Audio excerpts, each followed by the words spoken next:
Hey everyone, welcome to Counterparts. John Henry Soder here, along with George Batista, as always, and welcome to our show. I'm in a little bit of a mood. I'll let George do some hanging, but we're gonna have some fun. We're gonna be talking about classic TV shows, and I don't know, are they better? Are they more better? Are they worse? Are they different? Is it making the world a better place? We're gonna talk about that and a lot more. So come on back.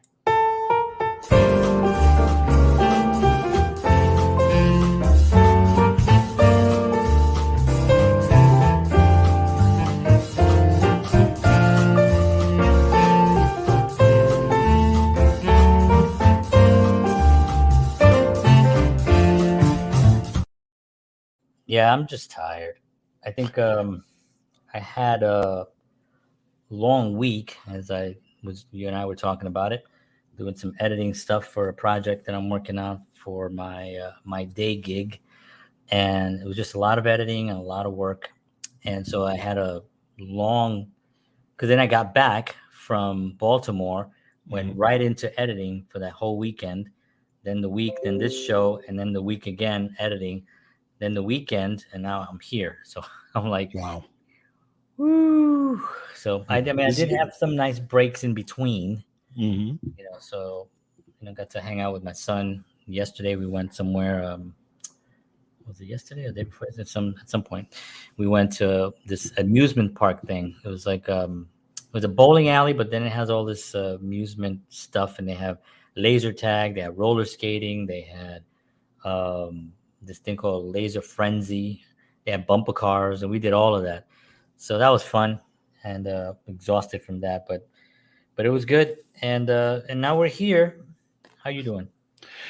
I'm doing well. And yeah, we have one of those actually not too far here. Yeah, they're fun. I mean, you can knock out a billion things in Yeah, very in one true. shot. You can, So I thought it was fun. I got on roller skates for the first time since I used to Wow. roller skate all the time, Yes. and yeah, I got on, and I could still stay on. I went around, and I was like, oh, okay. My son could not get it. He was hanging on. The speed kept falling. He's like, I am not good at this. That would be pretty much me at that point. My daughter actually she's gotten pretty good at it. She Yeah, doesn't go a lot, but she kind of got the concept. But it took yeah, a while too, though. yeah. It's fun. Did she do the real roller skates with the four wheels on each, or is it the? No, she does the real roller skates. She does want she does want the blade ones, Yeah, I don't like those. but Those no, are she does her grandfather bought her a pair for one birthday. cool. And yeah, so she's used those. It's pretty good. I had those skates on, and a long time ago, and some some kids were looking at it, and they were like, "You got those skates from the '60s." I was like, "It's the '80s, all right." There was a lot of good shows in the 60s There and were the a lot. 80s, by the way. That's true. Yeah. Well, that's what we're talking about today. Well, I would say 70 to 80% of the television I watch, when I do watch television shows, are from those times. Yeah. Well, it was a softer time where the shows had to be funny. They didn't Yeah. have to be relevant. Mm, You see? mm, mm. And I think that's one of the big differences. And I'm sure that we're going to talk about that in today's episode. We should probably just do our sponsor first, and then we're going to be talking about that. Yes. Okay. So let's do that first. So, ladies and gentlemen, thank you for joining us today. The Counterpart Show is brought to you by Wellness Resources, a family owned and operated nutritional supplement company providing the highest quality, clinically formulated supplements since 1985. Make sure you find out why Wellness Resources supplements are the top choice of health conscious individuals around the world. Check them out at myvitaminresource.com.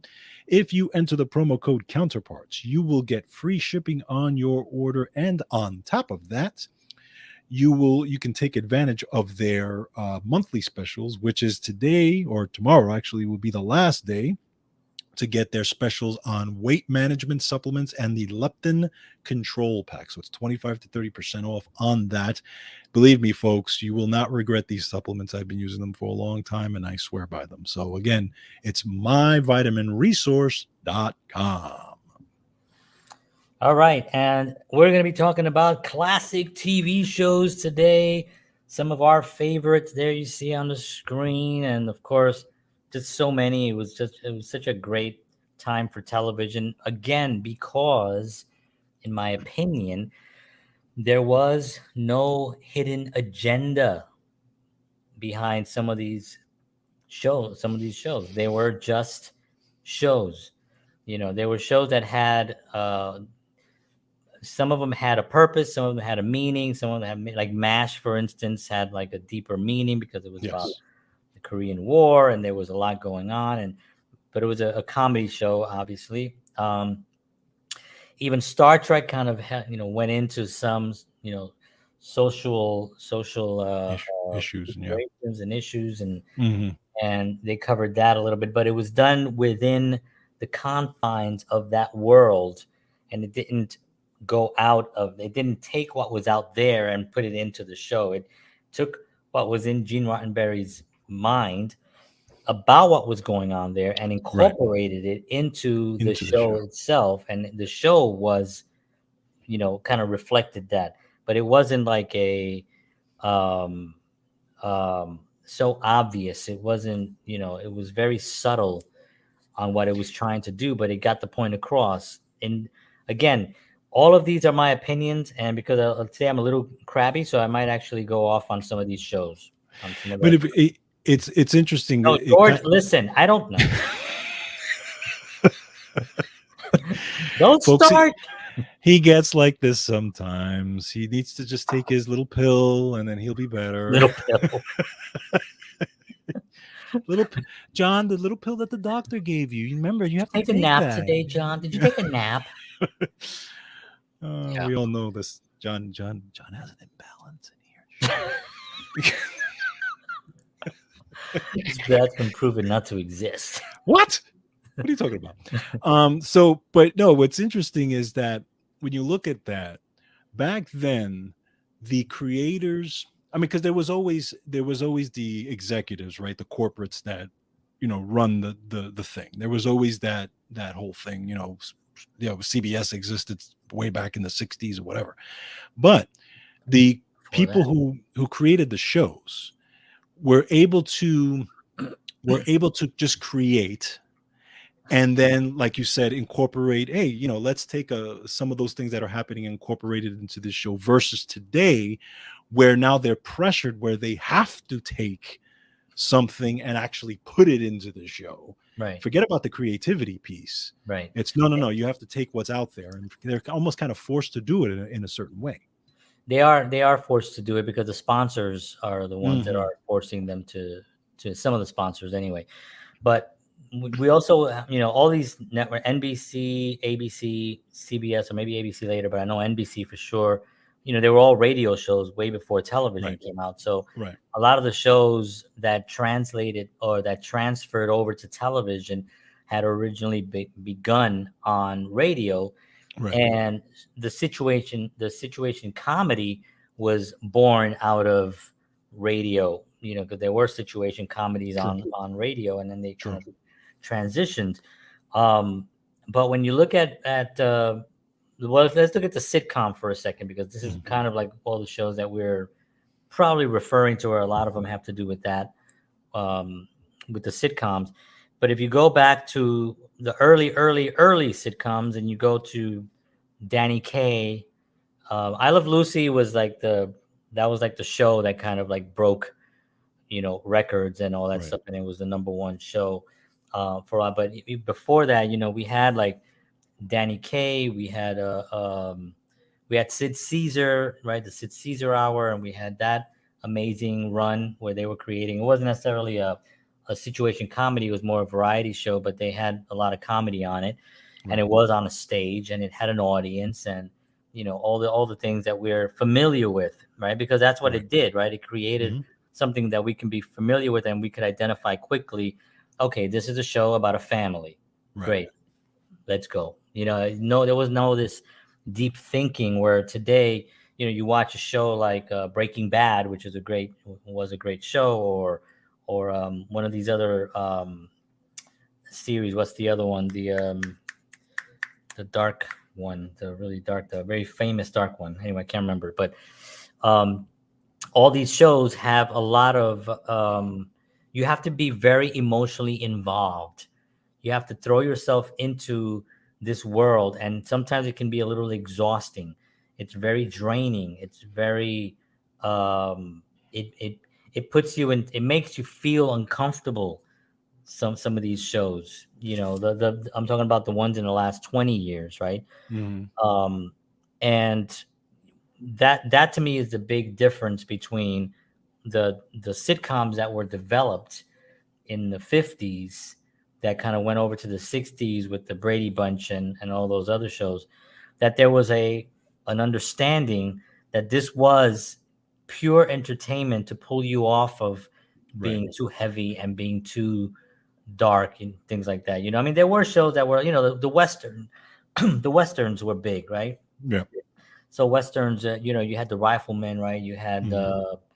Bonanza, and you had these kind of TV shows that were kind of fun shows, but they did have their little edge to them. You know what I mean? But they're Westerns, and that was the Yes. genre of the Western. Right. When you're talking about the situation comedy, which really, what was the last, what do you think was the last situation comedy that people can look at and be like, oh yeah, this was funny. This was, this didn't make me, have to think of like social injustices in the world. Well, for Not that I me, don't think they don't exist. I know they exist, but if I'm spending half an hour to be entertained, I want to laugh. I want to watch Three's Company. right. I want to watch something that is just entertaining and it's funny. Well, for me, I would say one of the last ones was, I would say, what, maybe Big Bang Theory. Yeah, yeah. I mean, that was a huge, huge show. Um, And that show also kind of stayed in its, I don't want to say in its lane, but it evolved only as the characters did different things, but didn't evolve as what the premise of the show was, right? Like the characters, it's sort of like Cheers, mm, right? Cheers ran for 11 years, and it was always the bar, Sam Malone, and the people around. That yes, kind of stayed. They kept that it true. kept the main thing basically. Main It thing, yeah, just, yeah. yeah, Where some shows kind of can go, I think that's where they lose themselves a little bit. right, They right. kind of go into other areas and they try to evolve, and I think they lose the main thing that was actually made it successful. True. No, true. Yeah. And you're right. That's one of the things. And when you go back to like the 50s, yeah, everything was very quick, like kind of cookie cutter family, what, was it father knows best type of, Yeah, yeah. It was the right? baby Type thing, boomer era. right? It was pre-war, post-war. Right, exactly. But then you get into the 60s now, right? When you go from 50s to 60s, do you start to see a little bit of a change in certain things, right? Yep. Even even on Star Trek, right? They were tackling certain issues kind of indirectly, right? The Yep. first interracial kiss on TV. I mean, Yep. that's a huge thing, right? hmm But they were starting to put, certain things in there, but they were still a lot of there's still a lot of cookie cutter stuff. I think everything changed in the 70s. I think what changed it was drugs. You mean they were all on drugs? I think so. I think that the 50s we had this wholesome kind of thing coming in, and maybe it was unrealistic. Maybe it was pushing the family unit to become what they wanted it to become, what they thought it should be. The man works, the wife is at home with the kids, and he's the king of, the king of the castle, or he's the whatever. And I thought that that was forced, or maybe I feel that maybe that was forced. Dick Van Dyke, one of my favorites, right? Dick Van Dyke Show, the Mary Tyler Moore Right. show came afterwards. Now Mhm. remember, Mary Tyler Moore on the Dick Van Dyke Show was very housewifey, And Right. then Mary Tyler Moore shows suddenly she's a working woman, Right. she's single, she's independent, Right. and it happened through those that decade Mhm. when there was a lot of experimentation on with LSD and drugs, and the music scene came through all that, and there was just a heavy drug scene in Hollywood. I mean, it's still there. I mean, there's other horrible, even more horrible things going on there, but at least this drug thing that really, I feel, clearly penetrated these shows, because as they went on past the 60s and went into the 70s, you started seeing a lot of different types of things being okay in the 70s, things that were like we obviously we can't talk about the 70s shows without talking about Norman Lear, and who developed so many of those shows that were very controversial at the time, Right. and it created um it it, it created a conversation, and that I think was where for me things started losing. And I love Norman Lear and I love his writing and I love those shows, but if I look back on it now from this view, from where I am today, I can see that that's where things started to change, where they started to bring in outside, what was happening outside, and forcing it into episodes and into shows and into the whole genre of these shows became what was happening out in the world, whether it's Jeffersons, All in the Family, Good Times, Sanford and Son. It all had to do with struggles of that family. Whereas in the 50s and even in the to the mid 60s, we had the wholesome family unit. Something happened. Some people say it was also psychiatric medications that were on the rise during that era, right? Because that is the era where they kind of started popping their, selling their stuff. And that started changing. Everybody was talking about Valiums. Remember, on these shows, take a Valium, take a Valium, take a Right. Valium. That was like Right. a constant thing. Everyone talked about Valiums, so that to me is where things started changing. And I'll turn it over. But do you think that it would have been realistic in the and when you Huh? What? do you think that it would have been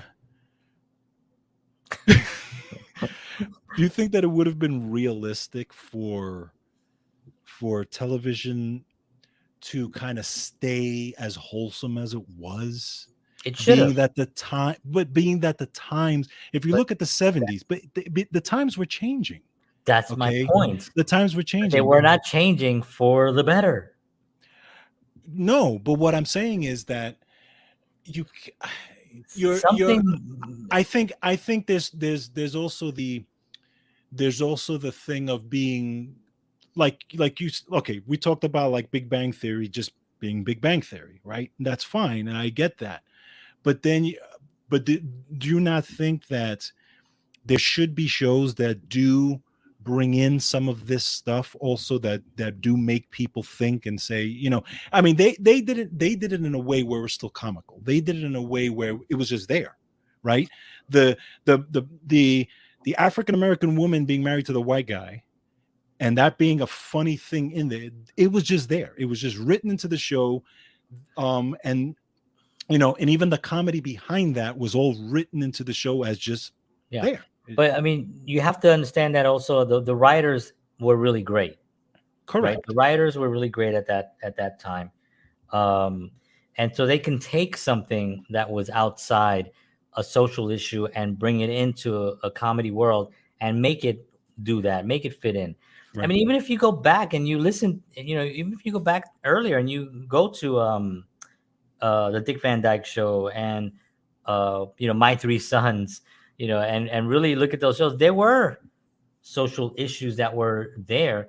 They just weren't pushed down your throat as much Right. as in the 70s, where the whole episode had to do with a certain thing. Now, within that, now it wasn't the whole series. Like, let's take a show like All in the Family, for instance, right?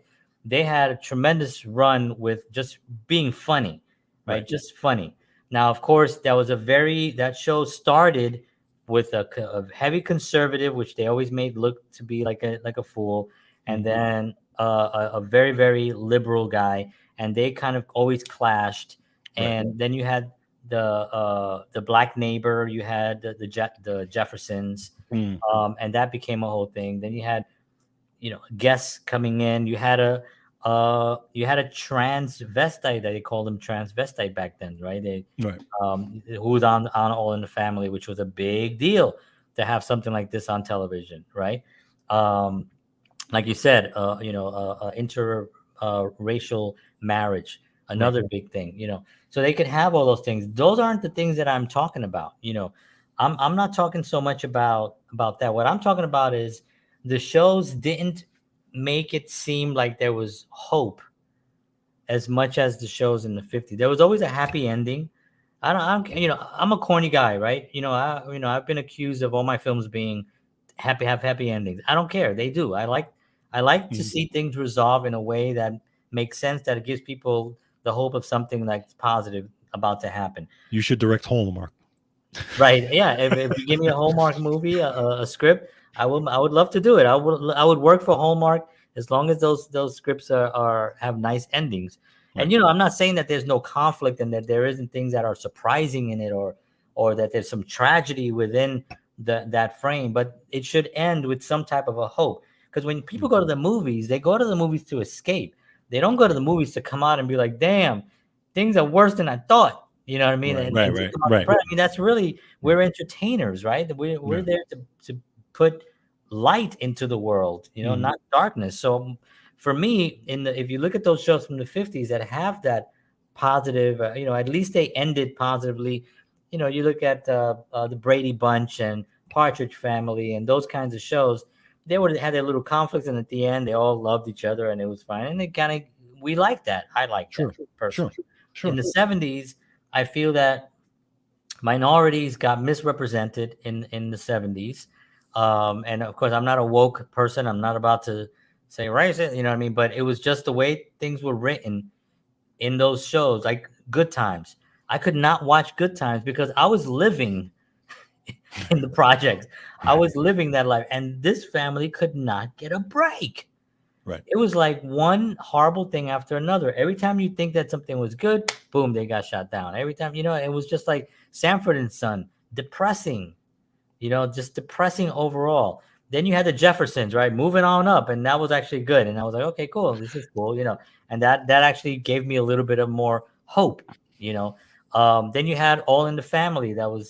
He kind of like just stayed, and that show. First of all in the Family is one of my favorite shows. It Yes. made me laugh my ass off, and it made me cry my ass off. I mean, Right. there were episodes there where you were just bawling because that's how good the writing was, and that's how good those actors Yes. are. You know what I Yeah. mean?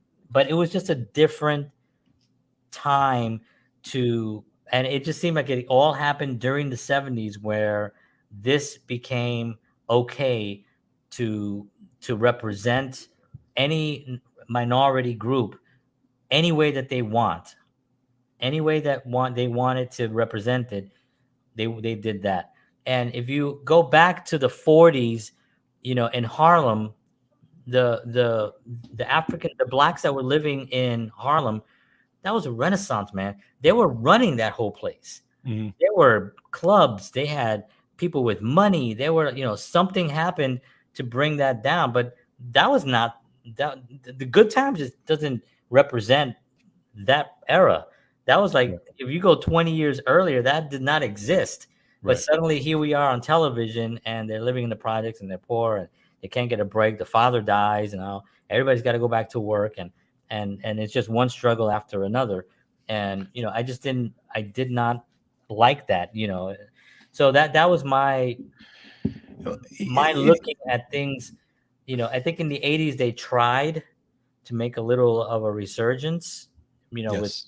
more positivity and kind of, a Full House and And growing pains Growing and Pains and Family Ties, and they tried to kind of go back, and there probably was some kind of a realization realization that man, we got to start uplifting people to some degree. yeah, I mean, and you're right. I mean, in the 70s, I think there was there was this conscious decision to we have to show the plight of what people are going through.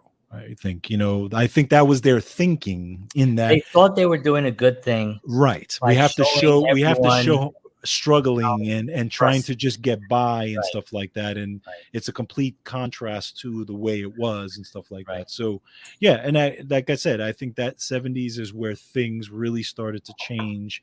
And you're right. And then when we get into the 80s, now 80s there was a lot more competition now because But there are more now you networks. have huh?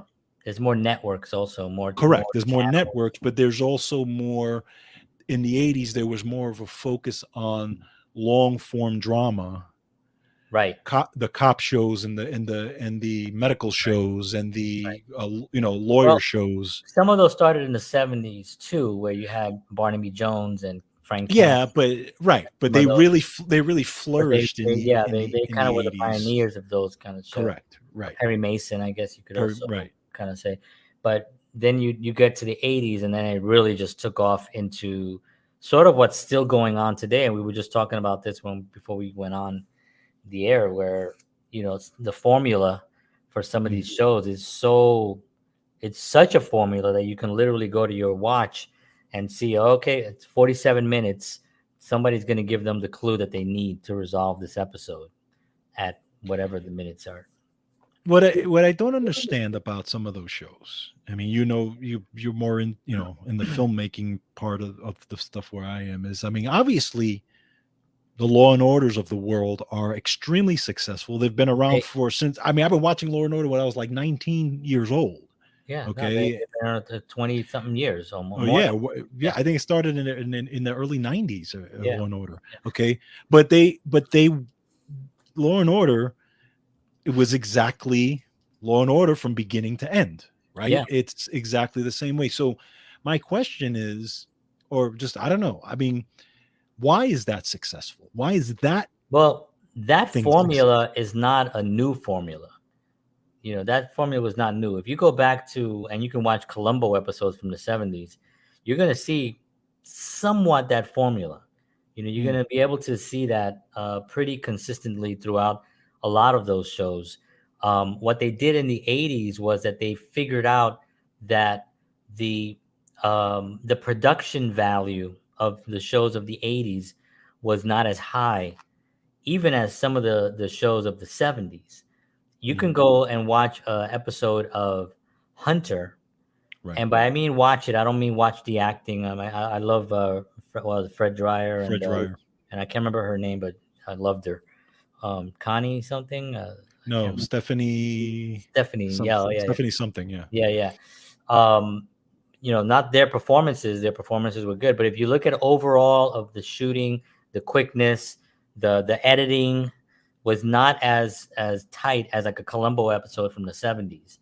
And Hmm. I think that was because there was more networks, there was more competition. We got to create more and more and more. We got to do more and more. So we create more shows. So we had the the the Hunters, we had TJ Hooker, we had what's the other one with Tom Selleck? Magnum Yeah, PI. Magnum PI, the A Team. All these shows had their own. Although the A Team I thought was really great, and they had George Papard was in that, Oh yeah, he's and good. he's a great actor. And I mean, Yeah. and all those guys were like really Mm, great actors, and that was just a fun show because that was kind of different. right. Um, but generally the cop shows, they have that formula. With Law and Order, what they did was they really I mean, Law and Order has the best writing. I mean, they just have good writers. They were shooting in a place where there was a lot of people to choose from. Remember, if you're in Law and Order one week, there's a pretty good chance you're not going to be seen again for a couple of years because Hmm. they already Hmm. saw you there. You know Right. what I Right. mean? So, but New York City had so many actors and so many players, that you can. I had friends that were cops on lots of episodes. They always played cops. They were always in the background. They had their Hmm. uniform that they used, and every time there was an upgrade of the uniform, whatever, they would get that piece. So every time they got called, they would show up for Law and Order, and they would get a day's. They were union, a lot of them, so they make some good money for a couple of days' work. Hmm. Um, but the those shows, part of the reason was because the writing was good and that formula does work because remember you have to resolve it within 57, 56 minutes, right? Because Right. you have the commercials, and I think that even got less and less, 52 minutes, I think. So you have to really, resolve everything within that time frame. So you have to know where you're going to start resolving things. So you can't just like start shooting it in the hopes that you're gonna, like Scorsese when he was shooting The Irishman, he said he's just going to shoot until he gets the story down.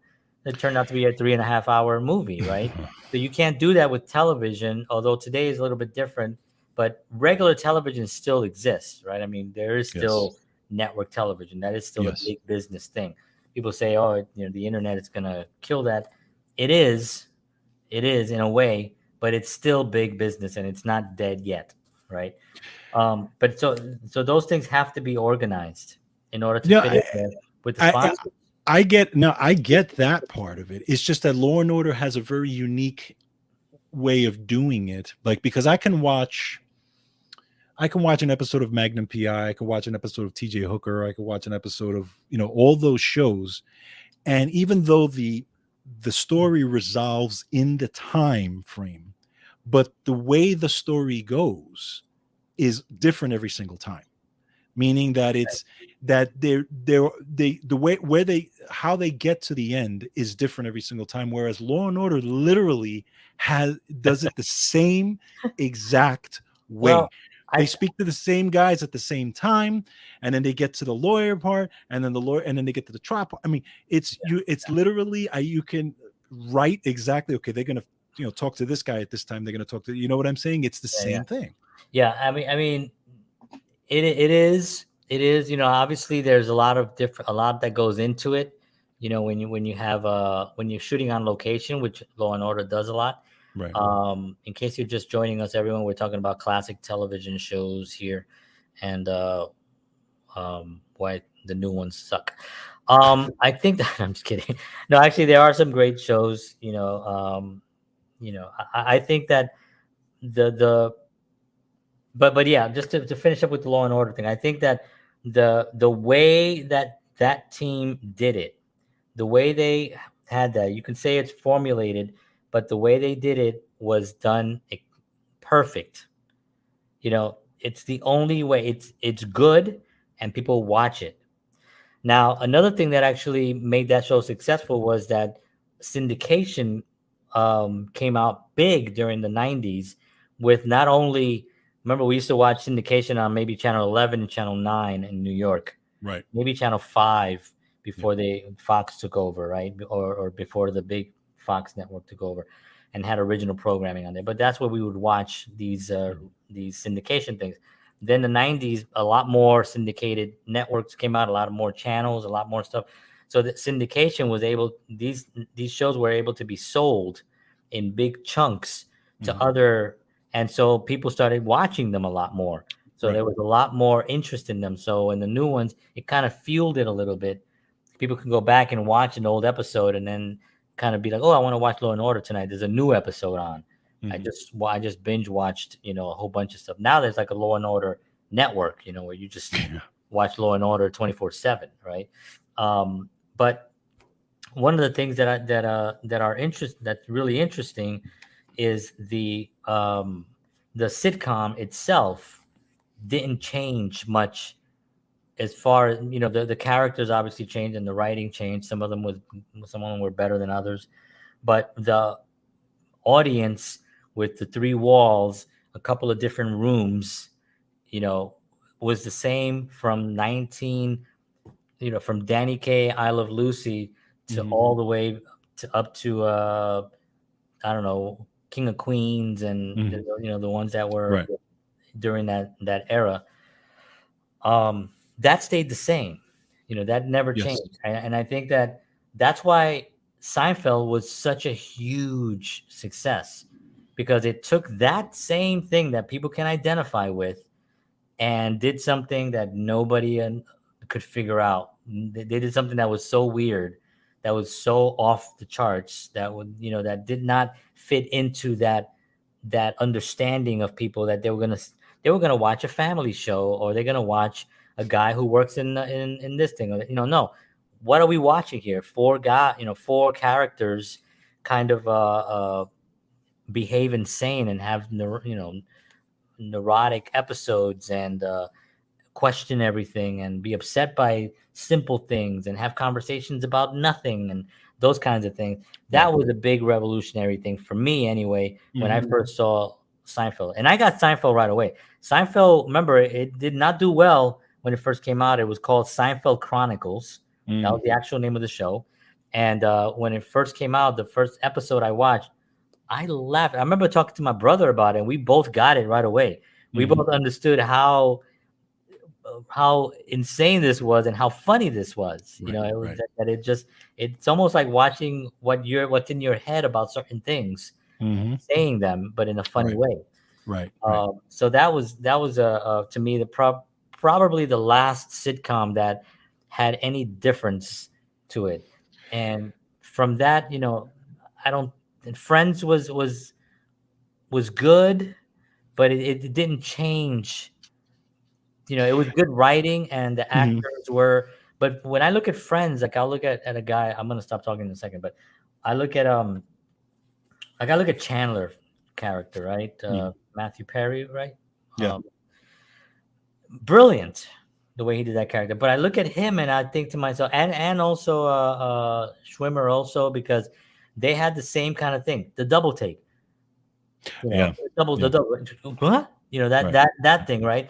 Right. That that was Jackie Gleason. That was Sid Caesar. That was Milton Berle. That was Johnny Carson. That was, you know what I mean? So Correct. all these things that was done back in the 50s in Friends, they kind of made it fresh with the Correct. same kind of slapsticky kind of thing, although a little bit too sexual. I think that was another conversation about how much sex got into everything, at Hmm. that point. Sure. Um, but yeah, I thought that was something that, when you look at some of these shows, you have to really look at where the pioneers were and where a lot of these writers are inspired by. They're inspired by Jackie Gleason. Yeah.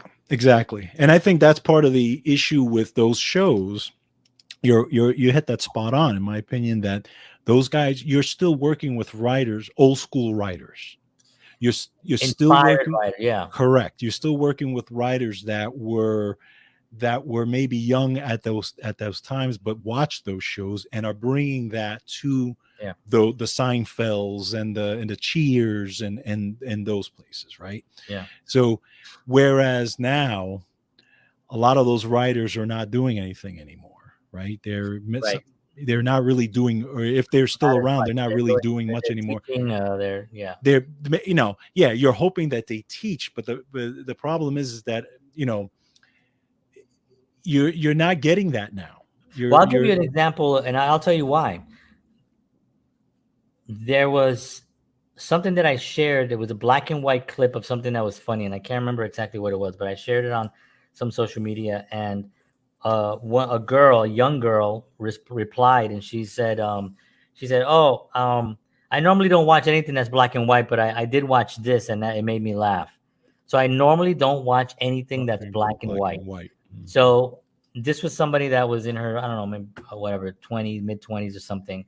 So it's getting lost because it's just not becoming, it's not shared by her parents, like my Correct. parents. I mean, I wasn't born in the 40s and the 50s. I was a 70s kid, Hmm. right? So I only saw, and I didn't really watch TV in the 70s because I couldn't understand everything that was going on when I was 5 or 6 years old. You know what I Right. mean? But it wasn't until when I was 10 and 11 that I was inspired by those shows of the 70s. But my parents and my grandparents and my grandfather in particular would always put on the Three Stooges, the Marx Brothers, the Lone Ranger, and we would always watch these old black and white shows. So I grew up thinking that was just another a time, but it was also good quality stuff. Yeah, and same thing with me. Okay, Syndication was huge, right? Syndication. I mean, that's how I watched a lot of those old shows. When I was a kid, Right. Yeah, you I could have grew up watched. I grew up watching I Dream of Jeannie Yeah. these shows that were on, when I was a baby or before my Yeah. time. Okay, Like every night. exactly, exactly. Now, but when you look at today, where are you going to find those shows? Right. Where are you going to find them right now? Well, We there have a are networks that play them, Nick at correct. Night and stuff like that. Well, correct. Okay. But who is going to, how many of the young people are going to watch them unless, just like you Nobody. said, unless the parents are fit? Now, I do that with my daughter. Okay. Yeah. I want my daughter to know what life was like back then. Yeah, I do that with So, my kids too. so I show her the old shows. I show, we watched Full House and Growing Pains and those types of shows. I even show her clips of Dick Van Dyke. She Yeah, my watches daughter I loves Full House. Right, exactly. My daughter watches I Love Lucy when she gets a Yeah. chance to, see old clips of video. She loves watching that stuff. But it's because I consciously made the effort to show them that. Now, again, you have this problem where now you've got a million avenues of watching stuff, right? So Between much. Netflix and Hulu and if you're not consciously seeking this stuff out, it's not there anymore. Back then when we were kids, it was on because you only had a couple of networks, right? You Couple of only had a channels. few Yeah. networks, and it was either a new show or a show on syndication, and that was Right. it. Right. Okay. Now you've got a million things to distract you.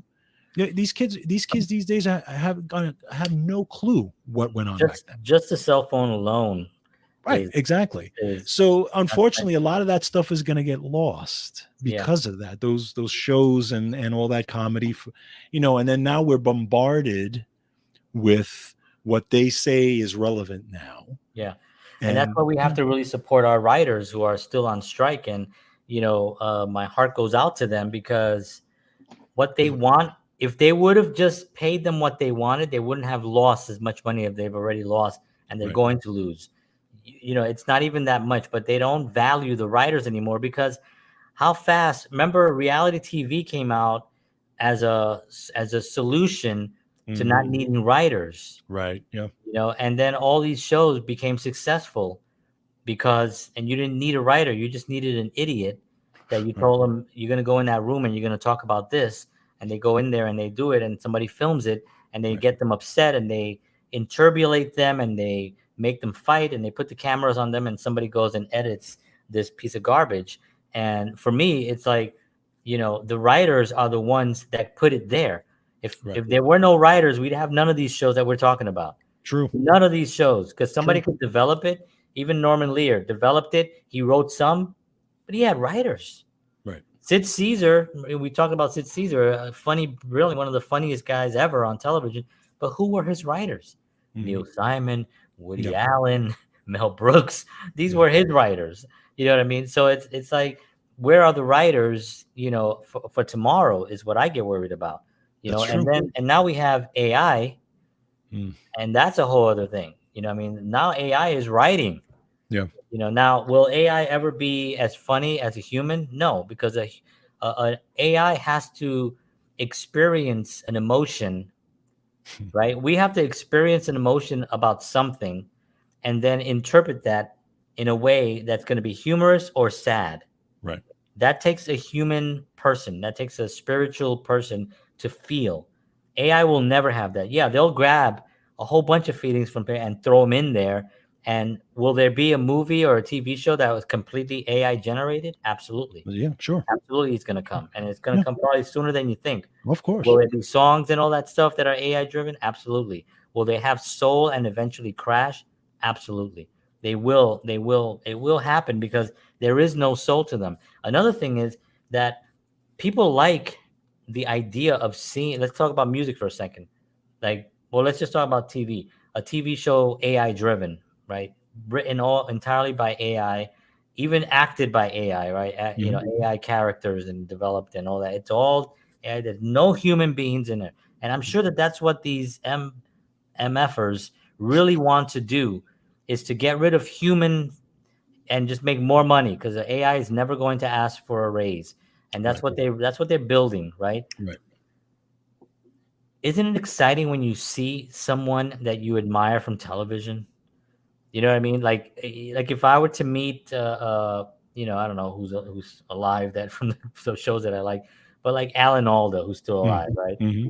I loved Alan Alda. Of You know, I course. mean, he was fantastic in MASH, and all those guys. If I meet him with AI, you're never going to get to meet any of these people.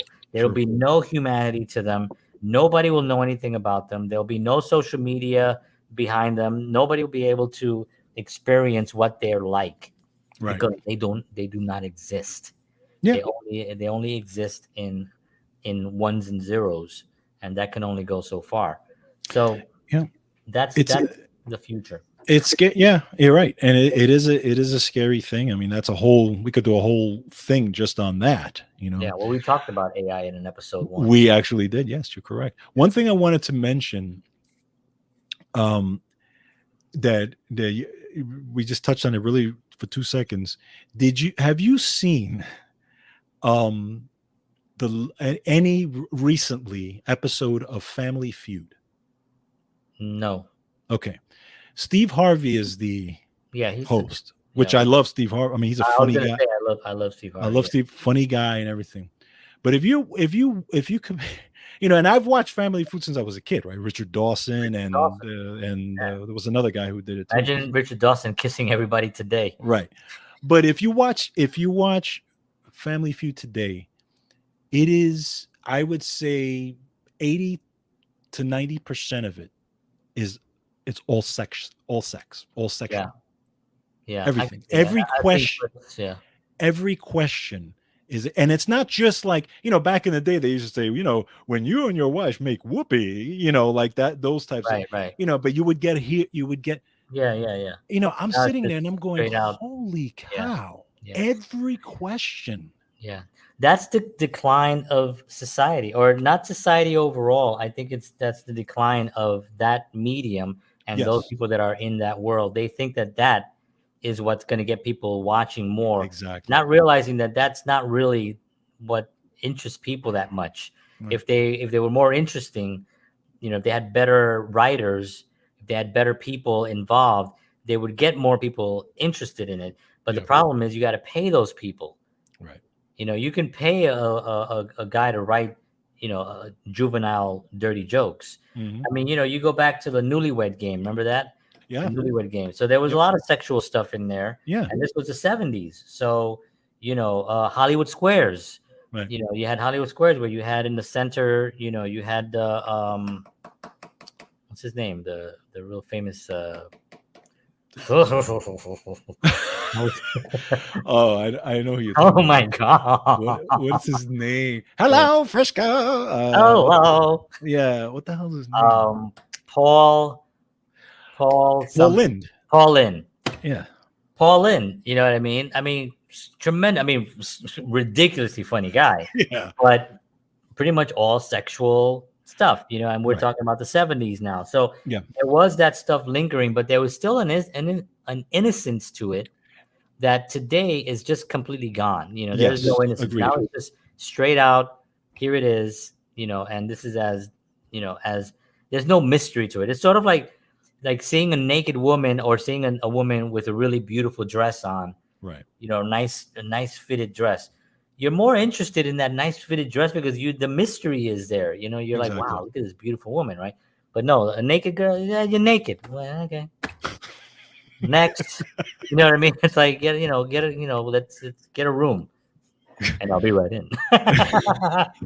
So Yeah. No, my you're right. point on it is that the decline of Western civilization and maybe Eastern, is part of the reason why and it's a decline that's been going on for a very long time, and it's trying to take our kids. And now we'll get into the social issues about what Well, television we don't. and Well, we know half of those shows would not be able to exist today. Right. We know that all in the on the family family writing. there's no way that could exist today. Number one, and I would even dare to say that the wholesome family drama or the wholesome family comedy now is lost It is because lost. I mean, I don't even know what the last one was. correct. But even if you try to come up with a wholesome family drama or comedy, they're not going to let you because you are not you are You're not not gonna, you're yeah, not including this one, you're not including that one, you're not including it, you're not doing it this way, you're not doing it that way. So correct, that's gone, correct. right? It's I think that I think it's gonna. There will be a surge of independent. This is a prediction of independent programming because technology is given a lot more opportunities to a lot more developers to do things. So, for instance, like getting a Roku channel, which is I know it's a not a it's a pain in the butt to do, but it's going to get easier and easier to do that. And if you have the programming, and you and I have talked about this numerous times about having a counterparts network where we do all our own programming, including show films, my films, friends' films, and all that stuff within one thing, which is what we're going to do eventually. I think that's going to be more and more. right. And, the ones, word of mouth will come back again. Mhm. It'll be like, oh, you got to check out my, this guy, he has a really funny show. And it's sort of like the social media, like you had, nobody thought when Facebook and Twitter and all these shows, and nobody thought that someone would have someone who's not an actor, a singer, a dancer, or anything have 100 million followers.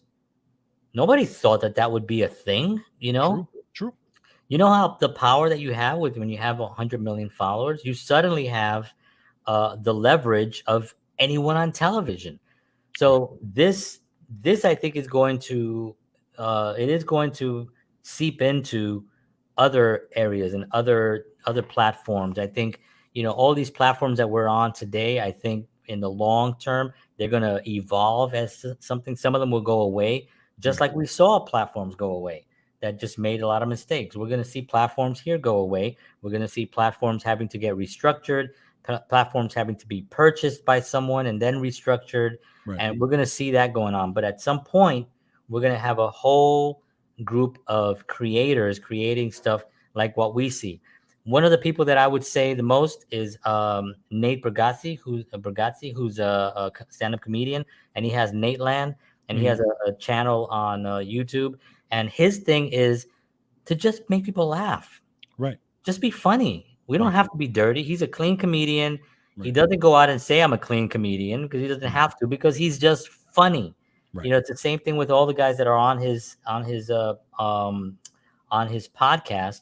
They're funny comedians. They don't have to, use the F word to be funny. They don't Mhm. have to go use sexual innuendos to be funny. They're, Right. what I mean? And that viewpoint with guys like Nate and other groups, other individuals that are, and us, people like us that really want to put out something that's going to have a little bit more, uh, where you can turn it on. I could turn on Nateland and with my kids in the room. Right. I almost can't do that with any other podcast. That's the thing. I Right. can't do that with any other podcast. I can't do that with Joe Rogan, even though I like Joe Rogan. Mhm. I can't Mhm. put it on because F bombs are everywhere. Right. And Right. again, I F bomb. You know what I mean? Not on the show as much, but Mm. it's not like I have a thing on that. I'm just saying that it's not something that I want blasting out of my my little tube radio that I have over there.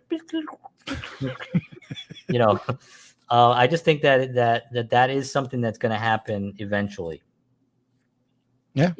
Well, I mean, it's possible. It's possible. Again, there's so many different mediums now, and you got so many different. I mean, it's Not the incredible how many. majority that like this stuff. Right. That's what kills me. It's not the majority. Do a poll. You yourself just do a poll. Find 10 people that friends, family, people at work, whatever you want to do, and ask them what show they prefer or what type of show do they prefer.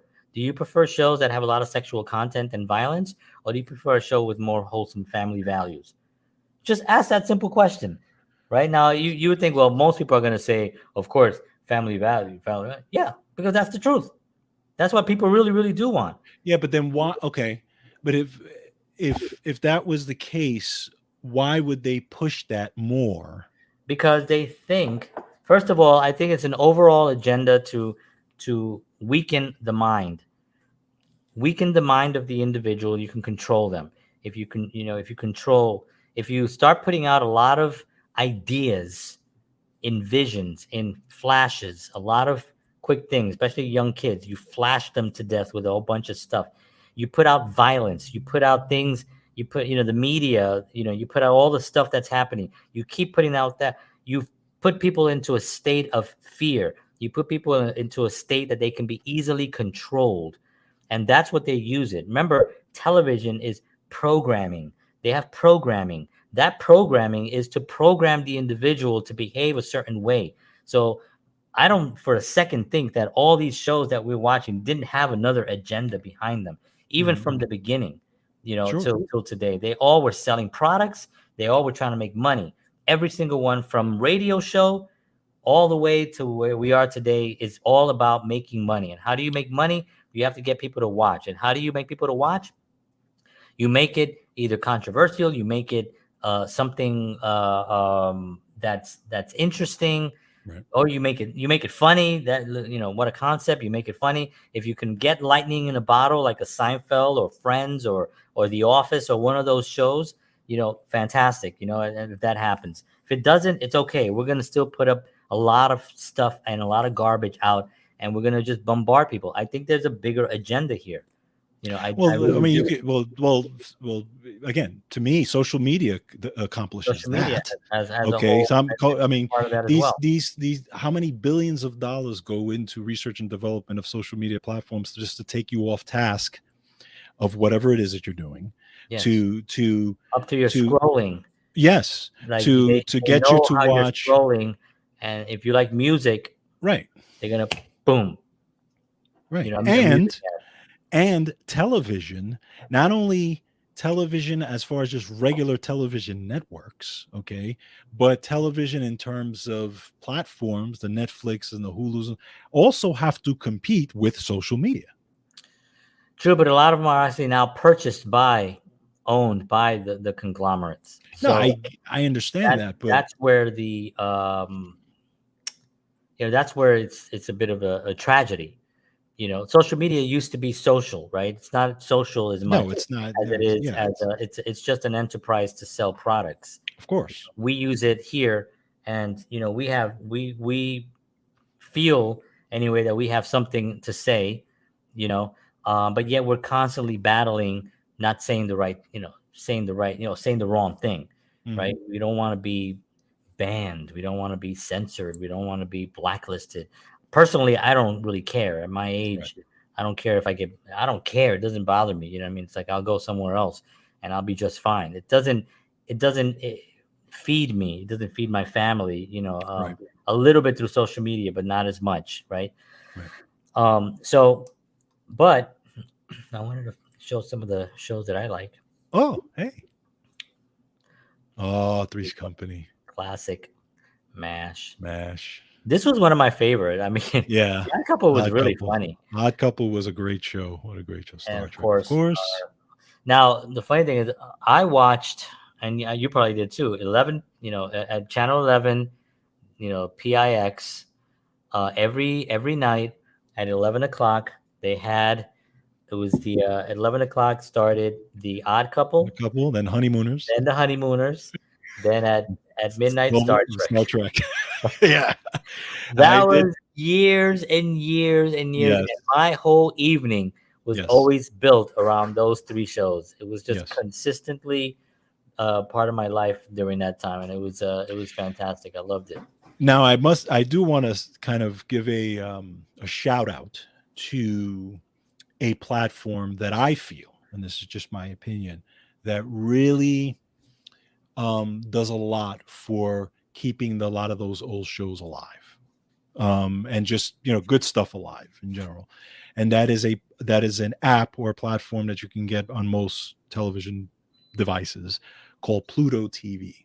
Ah, yes, I've heard of Pluto. Okay, Yeah, Pluto TV is kind of like, it's structured like regular TV, meaning that it has a guide and everything and stuff like yeah, that.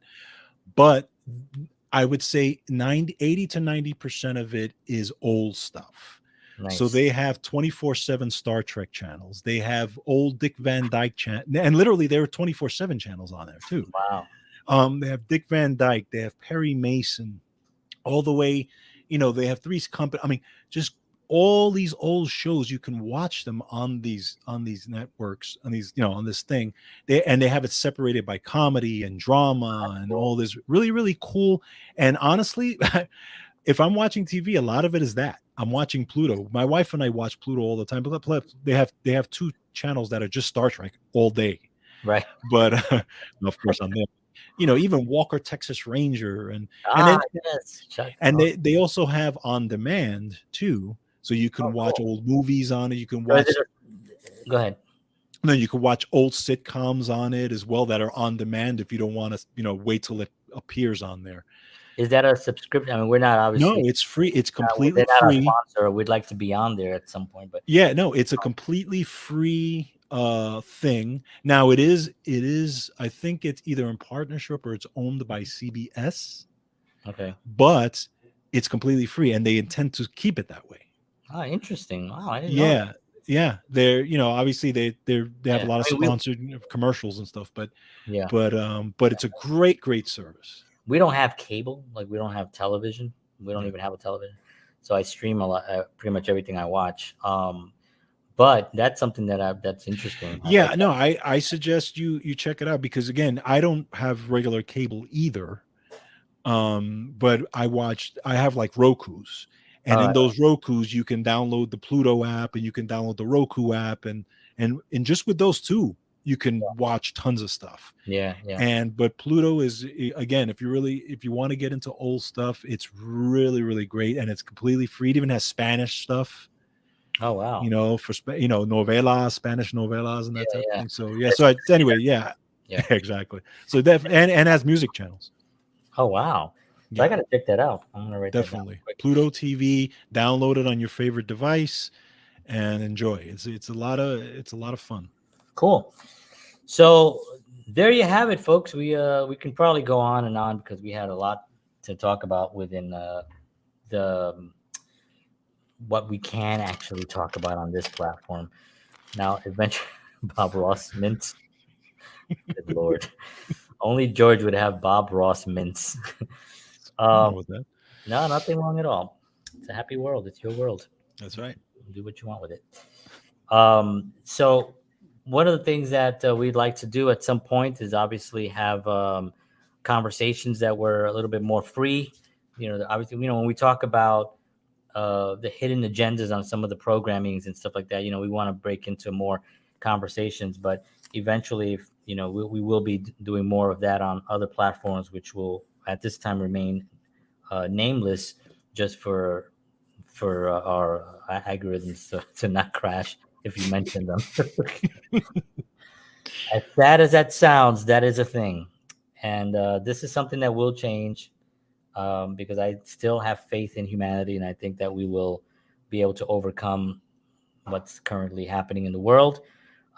We just have to go out there and love each other extra hard and be kinder to one another, and I think that that's really how we're going to overcome this what's currently happening in the world. But I do think that it's going to happen. So that's my little spiel for this evening. I want to thank you all for tuning in. George, as always, thank you very much, sir. Thank you. And for Counterparts, everyone here in the studio, great job, guys, as always. Hey, Dom, Michelle, happy birthday.